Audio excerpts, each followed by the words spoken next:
Ah.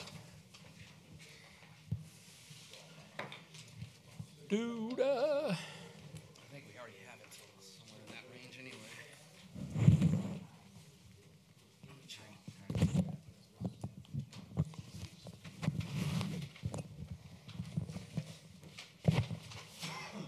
we ready? I'll call the meeting back to order.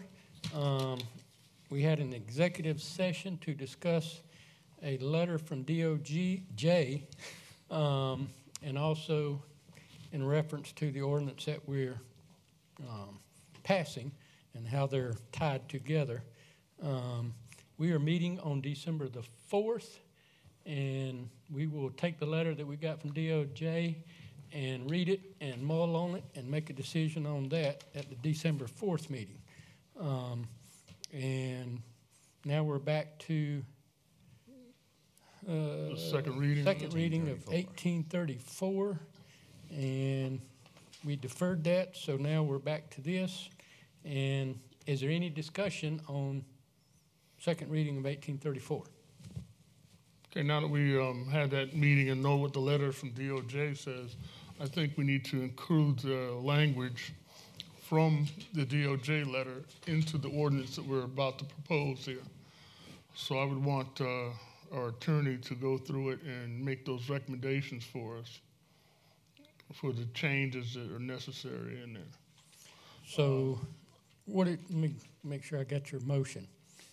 You want to have Eric go through the letter we got from DOJ and incorporate that language into the ordinance that we have before us, the reasonable accommodations ordinance. Is there a second? Okay. Second, to put it off until December. No, we're not deferring it. What are we doing? We're taking the stuff in here and putting it into this. Yeah. So you seconded that, or? No, I'm thinking. Wait a minute. I'm sorry, I thought I heard wrong. I thought I heard him to say he wanted to defer it until December so that I would have time to put that into it. Is that right? What I heard was a motion to incorporate this information into this. That's what I said. I would like to take the information from the letter from DOJ and incorporate those changes into our ordinance that you have here, 1834. Now, if you can do it in the next 5 seconds, that's fine. If it's going to take you until December 2nd, that's fine also. Well, you have to make My a motion. point is this: I asked you to make that, to incorporate those changes into this ordinance. So that's the motion. Just to have you incorporate that into that. I can't incorporate the contents of that into. Well, we ain't got a second on it. Okay. Yeah, I'm so- just letting you know I can't do it right now. So is there a second? So you second it or not? This is to incorporate the language that we were told. But we haven't read this, so. I know, I haven't even read, I didn't even read the first page. So then we need to we need to postpone it until the second, right? Withdraw your motion, we'll turn it around. Okay. I'll withdraw my motion.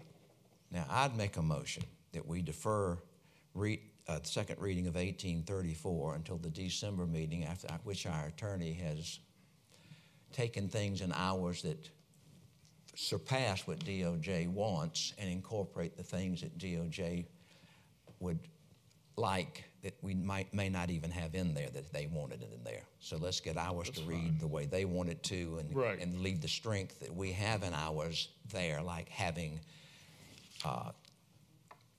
paper testimony, so to speak, rather than oral testimony. But you're authorizing him to pick the stuff in this and put it in ours. Yes. That he thinks are appropriate, leaving in what we have got in ours that he feels is stronger than what DOJ likes. They approve what we've got, but they said we could tweak it by doing these different things. Is that correct? How about if I just redline it and change it with everything that's in that? And then we look at it then? And then y'all look at it, and y'all one of y'all will. Which is kind of what we decided, let him bullet it, right? And then we would kind of go from there. So we're basically going to defer it to December the 2nd. And then Eric's going to give us a list of could change yes, we don't have to change that, may change yes, that kind of stuff. And we'll vote second reading after doing that. And then we can read it. So we're going to defer it until December what? Fourth. Ooh, I can't. You going to be here? If you make it a quick meeting, I'll be here. Oh, okay. Well, we could have a special meeting before if you, I'd like to, if it was possible. I mean, look, whatever we need to do. what's, It'll have to be soon, because Thanksgiving's week of the 20th, which is what we don't have the we meeting. had to have meetings 6 days apart. Is that right?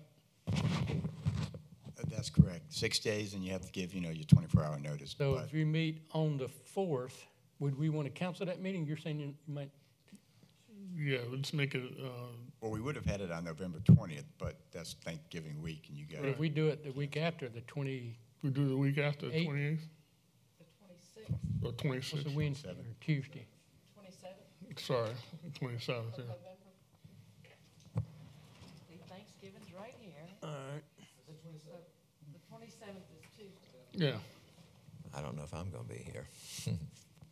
So we're going to have a special call meeting on the day or just on the 27th. move this meeting, move the 4th? Well, yeah, move the meeting from the 4th to the So 27th. not have one on the 4th? Right. Do we have one later in December? No. On the 18th. Yes, We gotta meet once in December. that's Christmas. we meet that's the Christmas 18th. Well, let's Friday, just too. We Have a meet special twice. called meeting November the 27th, just for this item only, Yeah, the buddy's not gonna be here. on the 27th? Y'all do realize December 4th is the Christmas tree lighting? Yeah, that's what I just That's said. right. So we'll still have to have that meeting, so we'll have one in December. We have to put When are you I'm getting going to be back? in Memphis, grandchildren. What day will you be getting back? That I don't know. I mean, I'm retired. I hadn't got to be back. I just reserved the first and third Tuesdays. What about those 2 days? The what now? November 13th is a week from tonight. That's fine. Is everybody here? I'll be here then. So we're gonna, Is that enough time for you, Eric, to incorporate that stuff? Not that you got nothing else to do. I mean, I can probably figure out a way to get you guys where to put those proposed changes in the existing format of the ordinance within time to think about it. I mean, I don't know how long y'all need to think about it or whatnot before that meeting. I'm not sure I can attend that meeting. which one? The 13th. Oh.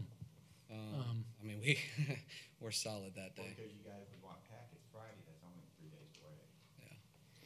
I mean, I can probably squeeze it into you by Friday. I may not be here to offer any legal counsel as to. Okay.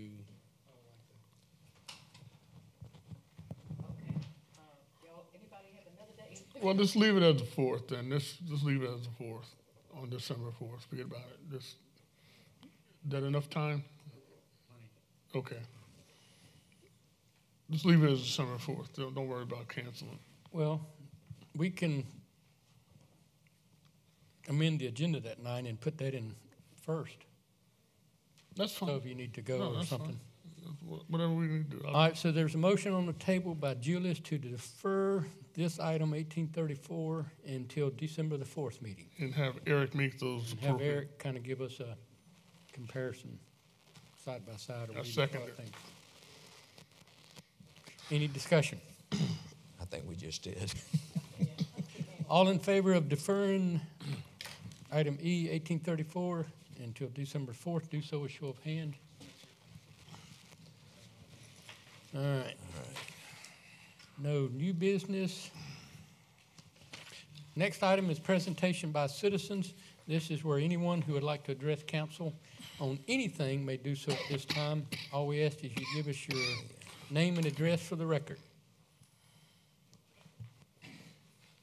Brandy Clarkson. Jada has asked me to read something she sent me to everyone. She says, thank you to everyone who participated, donated, and supported the trunk or treat.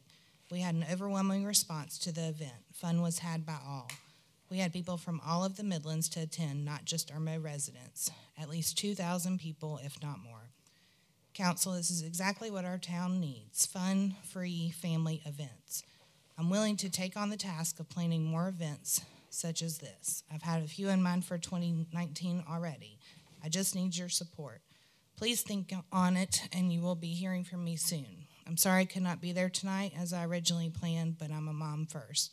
Thank you for allowing me to use the town park for my event, and thank you to Larry Slaughter and several other citizens who jumped in and went and bought more candy after we ran out of even all the candy that was donated.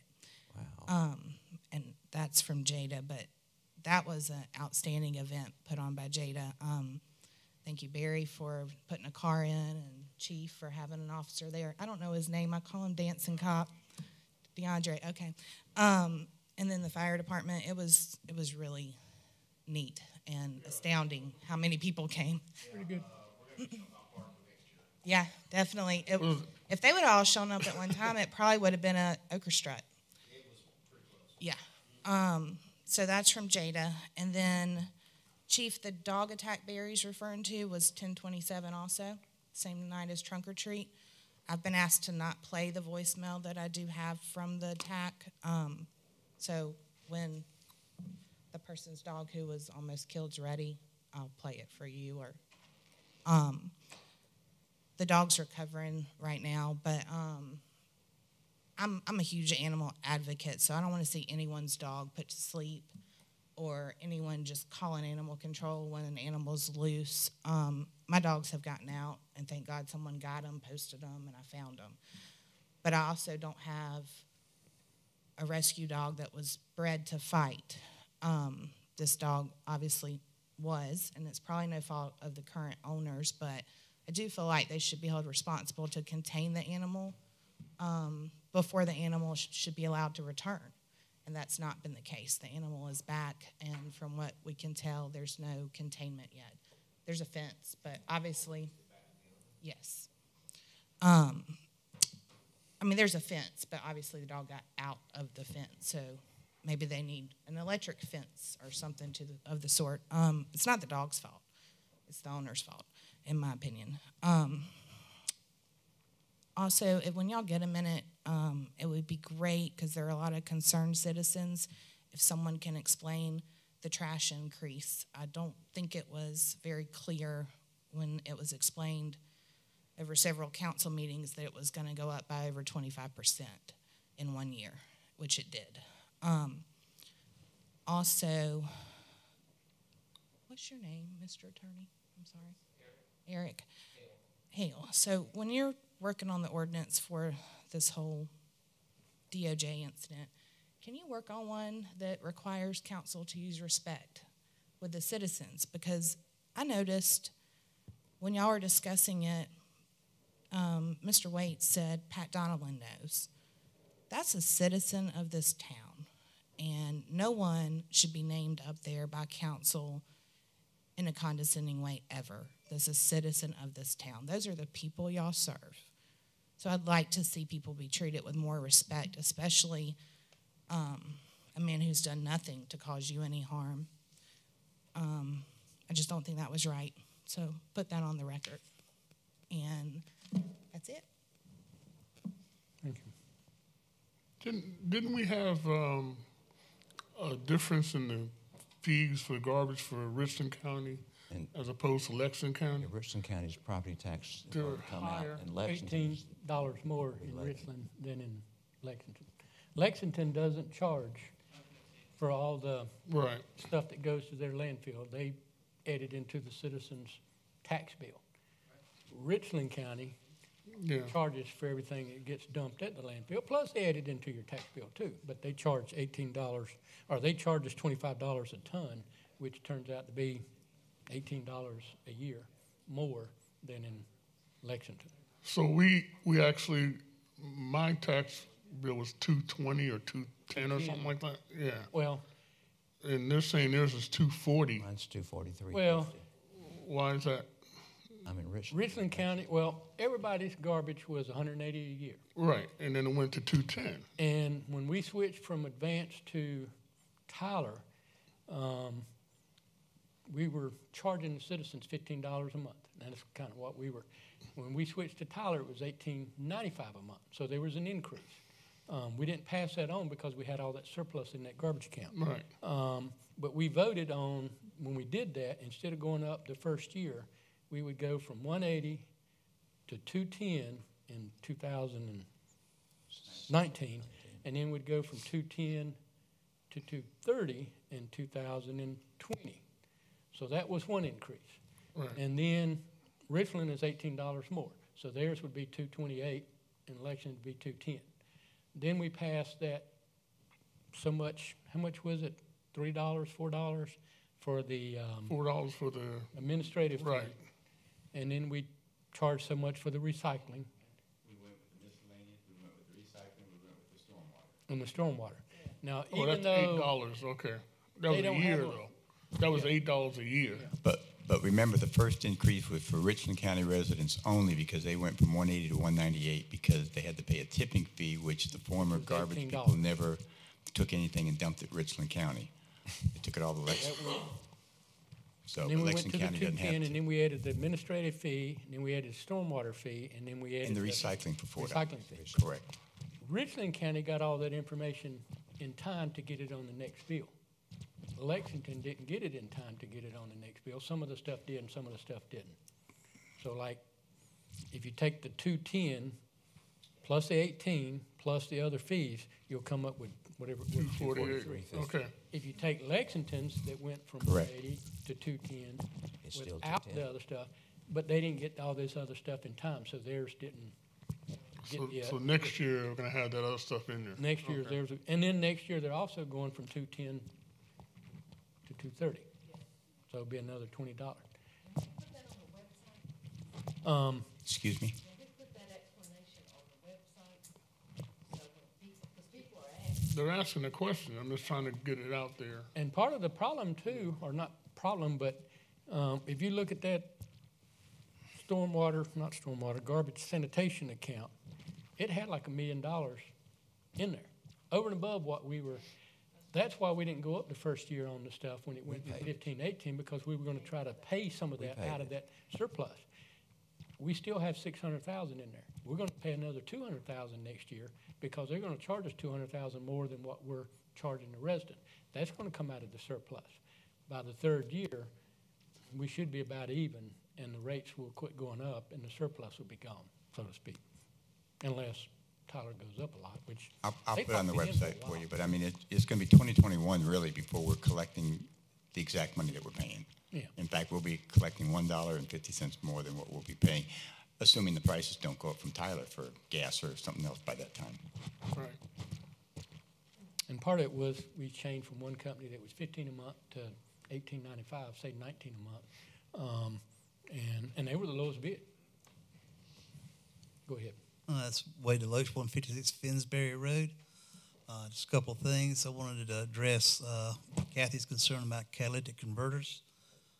You're right. Normally, a catalytic converter does not get no hotter than a regular muffler. Problems with catalytic converters in cars that are 10 years or older. You get contaminants in the gas tank from whatever. What you have in a catalytic converter is a little platinum screen that the carbon dioxide runs through. It's supposed to render the carbon dioxide less harmful to the environment. But what happens is the screen gets stopped up. And when this occurs, the catalytic converter does heat up. I have personally been on construction sites where we've had a fire caused by a catalytic converter. I've seen it personally. And I've made posts on Facebook about it. And it's probably because I've personally seen it. It's rare. Your newer vehicles, probably no problem. Vehicle 10 years or older where you get contaminants build up from water or whatever in the gas tank, from hot and cold over the years, or from a gas station that may have a little contaminant, the screen gets stopped up and it heats up, and that's where your fires come from. It's rare. It's vehicles that are low to the ground, and it's vehicles that get stopped up screens. in the converter. You can actually see them glow in the dark. They get so hot. But a vehicle that's high off the ground, no, it probably won't nothing happen. But your smaller cars that are low to the ground, 10 years older, yeah, you do have a possibility of them overheating. But under normal conditions, a catalytic converter doesn't get no hotter than a muffler. The idea that just a tune-up will keep it from getting overheated is, I guess it's possible, but normally it's not that. Normally it's just contaminants from the gas tank getting on that screen, blocking it, and causing it to heat up. Just wanted to let y'all know a little knowledge about it. I'm not saying one way or the other what you should do, just giving you a little insight. And the other thing, I've got Christmas lights going up again this year. I'd like to invite everybody out Thanksgiving weekend. I'll have them running probably by Saturday night, Thanksgiving, after Thanksgiving. Everybody's welcome to come by and enjoy. Not everybody can afford to go to Saluda Woods, the Saluda Park down there, but you can come by my house for free. Thank you, Wade. Thank you. When's your drop-in? Is that on the weekend? We're planning on having it the Friday after Thanksgiving. We had a few people that couldn't show up on Saturday, so we're going to do it Friday. It's just a Christmas drop-in. Come by the house, get a little free snacks, food, a little meet and greet thing. And I'll probably be announcing more details about that next month.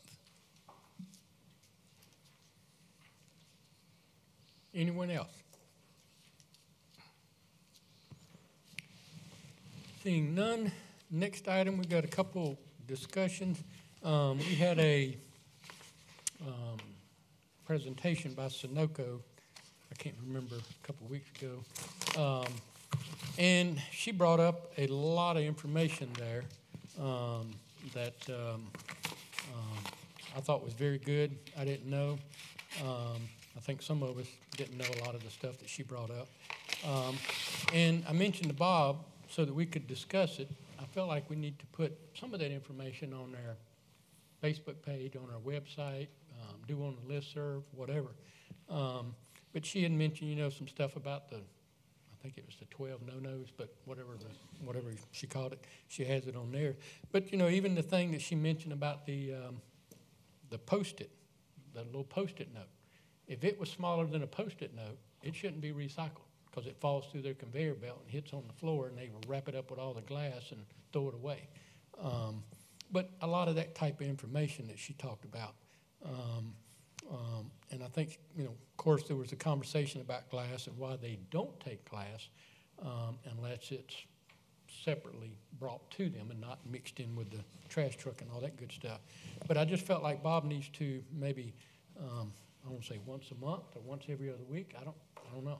I don't know if once a month is adequate or bi-weekly to put information out to let the citizens know. Because there was a lot of stuff on there that I never thought about.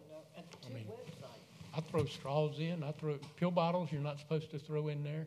You're not supposed to bag anything because they don't unbag it. They just throw it away. Well, I'm sorry. Can't we have a link to the Sunoco site that would actually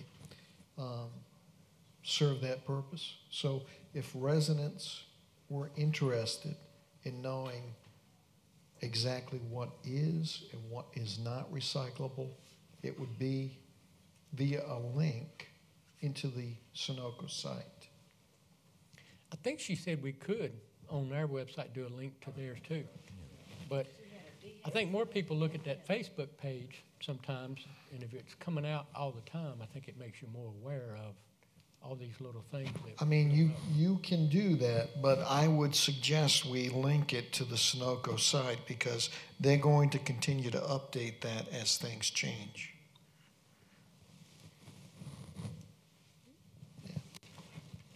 Right now, we since we're talking about recycling, we're paying Sunoco $55 a ton through Tyler taking it to them, right? And they can just arbitrarily say, well, we're going to charge y'all $75 a ton next week. Could. Don't we have a contract with them? We do not. Force majeure. Force majeure? Force majeure. Well, let me ask you a question. why do we have why is a relationship like that? Are they the only people in town that does that? She said when they have good times and are making money, they pass it along. During bad times, and this is a bad time, they raise the fee.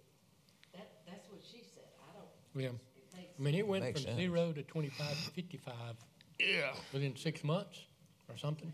Well, China's not buying anything. And they said there was no guarantee it wouldn't go up again. They kind of felt like it wouldn't, but, Well, listen, I mean, every time they decide to go up, that's a cost for us. I mean, that's a cost for our citizens.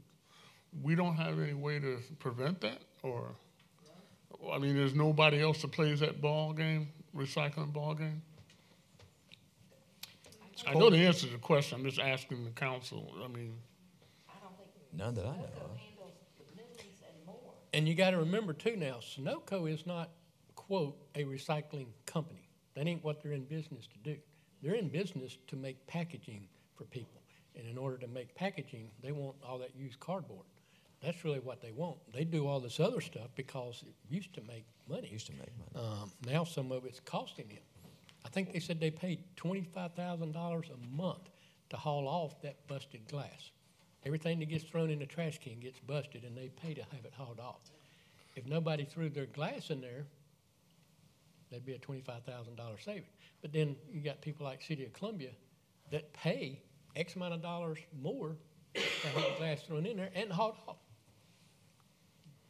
Well, I guess that's where I'm going with this, is that we have to decide as a town what kind of recycler we want to be. What I took away from that meeting that there's 3 types of recycling. You know, you have the person that throws everything they throw in that can, like I was doing, thinking that it was recyclable, and essentially it is recyclable, but Sunoco don't want it. Right. They want what they want. And you have the people that says, okay, I'll separate everything at the house and have a container for plastic, a container for cardboard, and a container for glass, and I'll separate it, do all that at my house level, and then put whatever I have left over in the green can, and then they'll take it, and then I'll take the glass to the landfill in Lexington or wherever I need to take it so it can get recycled. We need to decide as a town or as a council how we want to let our citizens be informed about doing that. Well, and that's kind of one reason I wanted to put it on here, so we could, because you have a lot of people that say, I want to recycle. Right. But they're doing like you do and like I do. Every straw, every milk jug top, everything that's made out of plastic goes in there. They don't want that stuff. Sunoco doesn't want it. And because if it's smaller than Right. whatever postcard, or not postcard, but Post-it note. So I had to change my Thinking. and now only put big stuff in there.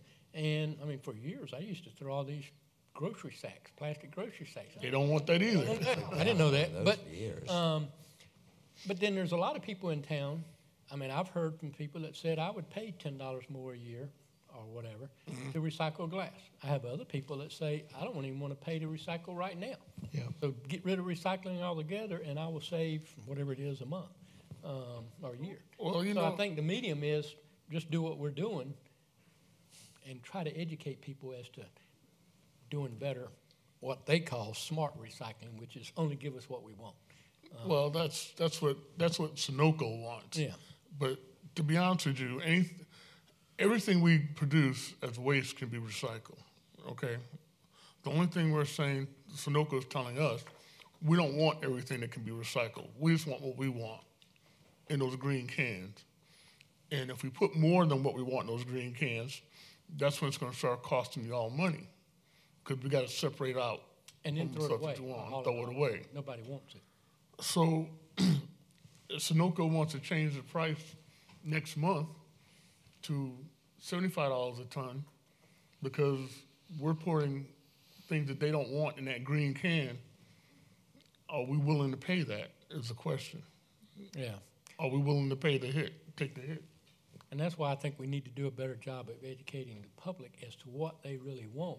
So at least we can keep them from charging us more, because our stream is what they want, not all the junk they don't want, which is busted glass. They pay, like I said, they pay $25,000 a month to get that broken glass hauled out of there. Right. Another state that has a recycler that does want it.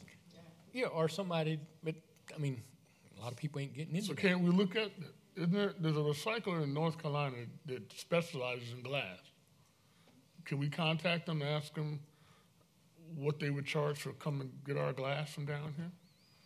I mean, if there's a charge for it, are Well- they interested in it? I don't know. There's a company that picks up in Lexington. I don't know where they take it to. Mm-hmm. But the thing they have to, like over there, is they'll come down and pick it up. But they want it all separated Right. because between the picking it up and hauling it and the gas, it's like they mentioned on that other stuff. By the time they pick up, I can't remember what they were talking about. There was one product they pick up, it's the styrofoam or whatever it was at grocery stores. There's no money in it. There's no weight. It costs a truck to drive down here and haul it back, and you got $20 worth of recyclable material on it. It ain't worth it, so they won't come get it.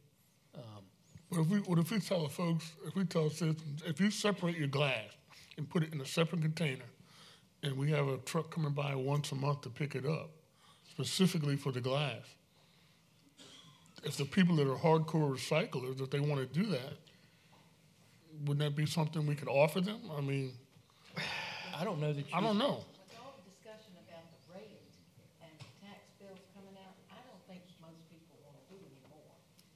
What, pay for that, you mean? Yeah, pay any more than what they're paying.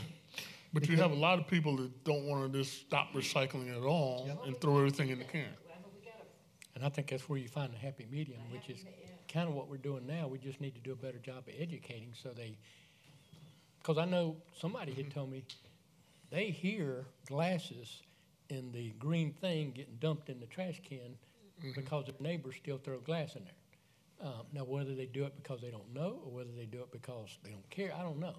But I think if we do a better job of educating, don't put glass in there, because one day they're going to go from $55 to $100.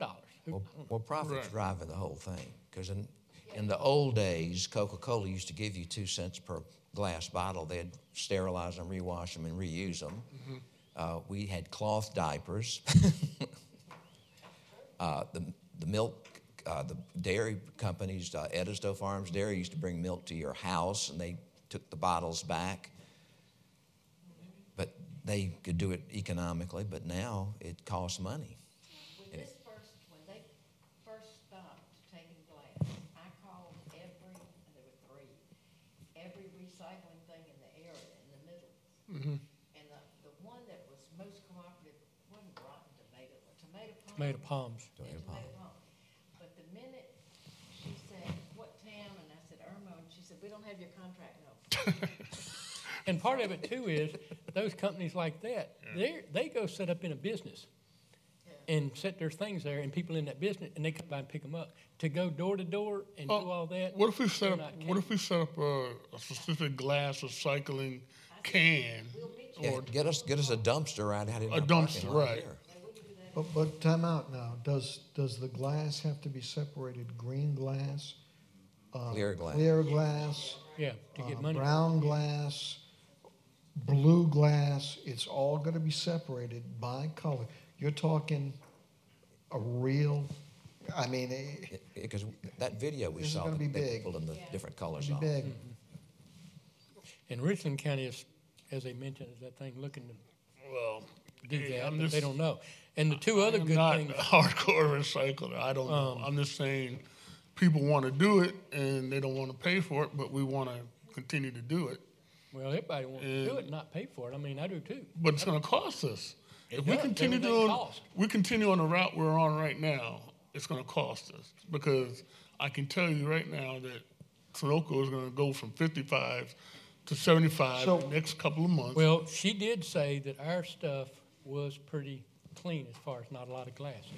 So as long as we can keep it not getting worse or make it better by telling people don't throw glass bottles in there, it might even come down. Well, glass bottles and bags and styrofoam. And that's why I think we need to put that stuff on our Facebook as much And as clean possible and clean it and wash out the plastic jugs and everything. And don't put paper inside the bottle. You throw it away. Don't put paper inside the bottle, right? And two good And don't things, collapse it too small because they'll think it's paper and they'll go to Right. the bottom. since all that stuff has happened, And since the China tariffs and all that, there's been 3 companies moved back to the United States, or in the process of moving back to the United States to do recycling here because it's cheaper now for them to stay here and do it Wow. than to get it and come back and all that. I also read something the other day on, I can't remember where it was, that a lot of the, like Pepsi Company and all these companies that make bottles for their drinks and their sodas and all these big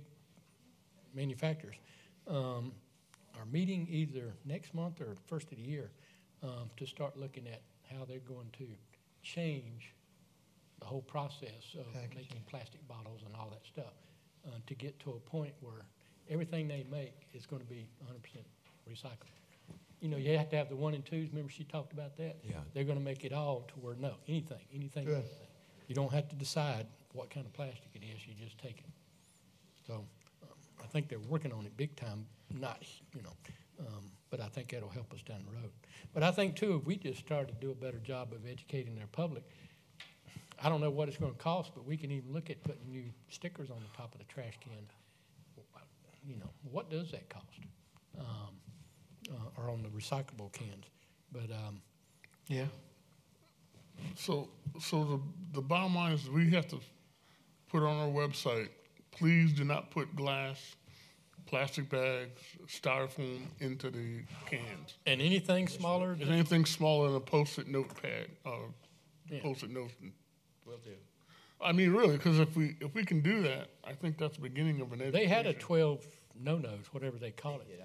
We can put that on there, and then maybe It's every on their, other week it's on their website. put more and more and more stuff on there about, because like they said, the pill bottles, they don't want none of that stuff. Right. If something's bagged up and tied, they throw it away. They don't take it. They don't unbag. They don't, And it needs to be washed out they want it, rinsed, kind of.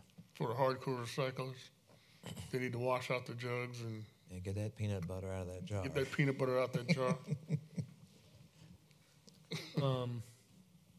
I just want to share an idea real quick on Okay. recycling.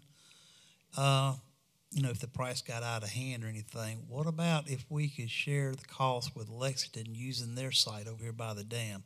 I mean, I know we wouldn't have curbside service anymore, but if it got to a point where it's real pricey, we might can get it at a lower price, sharing the burden with Lexington and being it's real close by, and being able to take our recyclables over there if you want.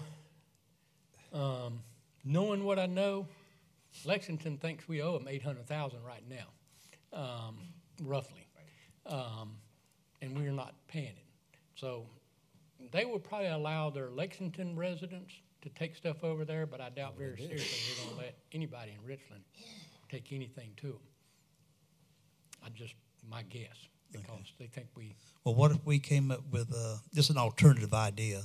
If it got real pricey where the delivery was, what if we had our own dump site? Have Sunoco set up the cans, and we had a site where, I'm just saying, if it got too pricey to go house to house, that way if we had the cans, you come out there, you put the glass in the glass, the plastic, you wouldn't have to, it might cut down on some of their sorting costs too. Just an idea. One of the problems they said they have with that, and the same thing that Richland is running into, is not in my backyard. Everybody wants it, but not near them, because they don't want the trucks and the noise and the banging, and nobody wants it. But yeah, that's something we're kind of looking at as to how close can we get them to put it over here, if they do put it somewhere. Next discussion is the abatement process.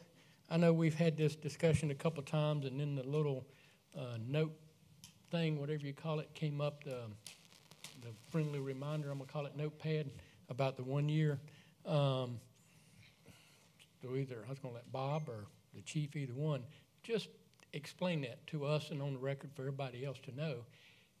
How does that, you get a 10-day, you get a 15-day, you get a 30-day, I think it is, and then if you get a notice within a year.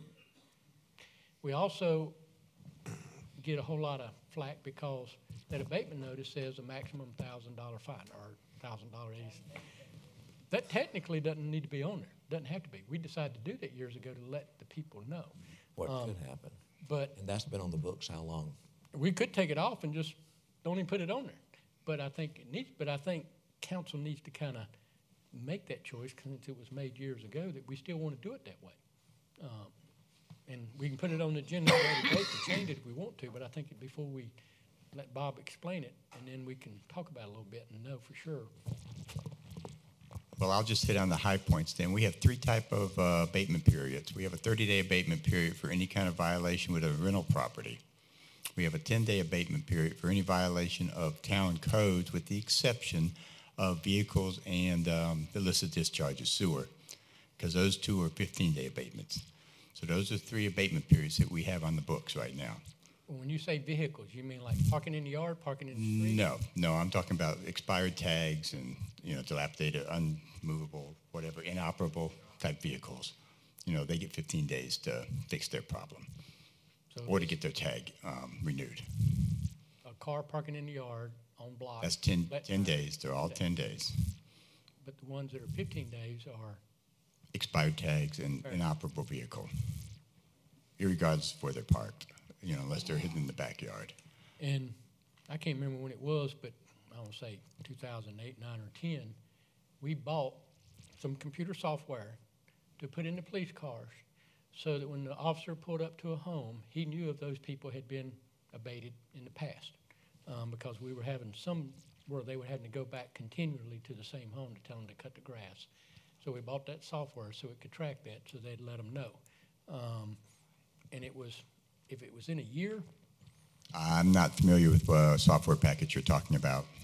We bought something, I want to say, since I've been serving, that helped track that. Because at one point, they did not know if somebody had been abated before or even that week before. I knew we had looked into a couple packages and they were too expensive. We never purchased them. Now, I thought we did. No, sir. I mean, we have one of our officers, I think, sat down and did a database, and did like an access database and prepared one for inter-office use. What we currently use now, Mayor and Council, we use RMS, which is a reporting management system, and we took a program that basically handles alarms, and we made that our code enforcement. Okay. We just made something that was already there, and we're using it for code enforcement, but that is not what it's designed to do. Okay. So it works, but it doesn't work. It's not a program. It's not specific for code enforcement. So, but we can pull up somebody's house and we know if somebody's been there before. Yeah, using the system we can, yes. Okay. And if it's within a year, then they can. That's correct. There's one abatement with a 12-month period. But that's not an automatic. It's a up to the officer thing, or is that just automatic? Or they have their discretion? That's the way it's written in the books. I mean, if we want to change the way the law is written and not go with the 12-month abatement and just either abate it every time we run into the same problem. See, currently the way it's written is if you get abated in February for grass and then you get caught again in August for grass, you don't get another abatement, you go right to a ticket. However, the officers have come up with a warning which gives them a 24-hour grace period. Right. By the way, we know you've already got an abatement, but we're going to let you have 24 hours. Please get this mowed. But when they come in February and come back in August, do they automatically at that time write up, or is it up to their discretion to say, I'm going to give you another abatement? I'm not aware that the officers write the tickets right away. Most of them are trying to work with the homeowners to say, by the way, we've been here once and we don't want to write you a ticket. Please fix So they would abate the problem. again, maybe. That's correct. Kind of up to them, whatever. But technically, they could go right to the ticket. I don't think we've ever done that. Okay. They try to give them every opportunity not to write a ticket, and that's what I understand they were doing. That's correct. And I agree with it, but at the same time, how many opportunities do you give people before they got to write a ticket? Well, I think that's when it's up to the officer's discretion. If they look on that software and go, we've been here 6 times. If it's, we've been here 9 months ago, and the people got a reason, maybe on vacation or whatever, then they go, okay, maybe. Maybe they don't. I guess they would have that discretion. But then they came up with that, I'm going to call it warning. A little warning. That's a little in-house thing that they came up with. I think Officer Montgomery came up with it, but it's just to use as give them another grace period. So you may have forgotten that we've already abated you in 12 months, so here's your, please fix it. They're trying to get compliance. We're not trying to write tickets. So everybody's fine with that too. I think you need to write tickets. I mean, after twice, 3 times, I mean, come on. I know. Well, Well, yeah, if it's multiple times for the same thing, I think they probably do, maybe. Yeah. But if it's the first time, It's after case by so many case. I mean, Yeah. we're not going to go out there and give them a 24-hour notice every time, every 2 weeks. No, they don't Right. do that. Any other discussion or any other? As far as the dollar amount, are y'all agreeable to leave it on there? If we don't let them know, I don't want anybody to be shocked. Right, that's why we, Actually get the, and I don't think the judge usually does that, but right. they need to know this ticket could cost you $1,087.50. Yeah, I think it's good to put on there too. I think that's why we did it years ago, just to give people fair warning that it's not a $20 thing. And they show up in court and go, what? So they know. So everybody's kind of satisfied with the way it works now and the way it is. Any more discussion? I think we can depend on our officers. And we've already had the executives. So we already had the executive session. Is there a motion for adjournment? Make a motion. And a second? All in favor, say aye. Aye. Oh, no, opposed? Oh, what is this? Oh, this is, I gotta sign those things?